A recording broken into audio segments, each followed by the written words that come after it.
Prenons un objet du quotidien, une simple règle en aluminium. Vous en avez tous déjà vu, j'en suis sûr. Eh bien, cette règle, vous la visualisez à l'échelle macroscopique, comme tous les objets que nous observons autour de nous.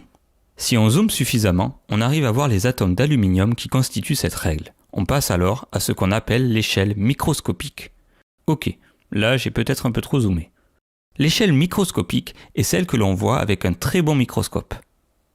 Attends, là t'as trop dézoomé. J'arrive plus à compter les atomes. Il y en a combien?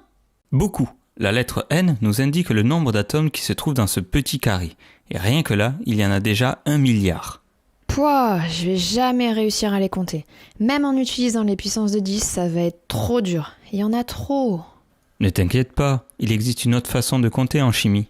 On va faire des paquets d'atomes. Des paquets de 6,02 x 10 exposant 23 atomes. Ce chiffre n'a pas été pris au hasard. Il s'agit de la constante d'Avogadro que l'on note Na. Avogadro, c'est lui, un chimiste italien du début du 19e siècle.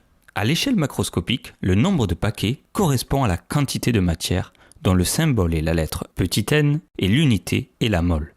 Un paquet d'atomes comprenant 6,02 x 10 exposant 23 atomes correspond donc à une mole d'atomes. On peut donc faire des paquets d'atomes, mais pas seulement.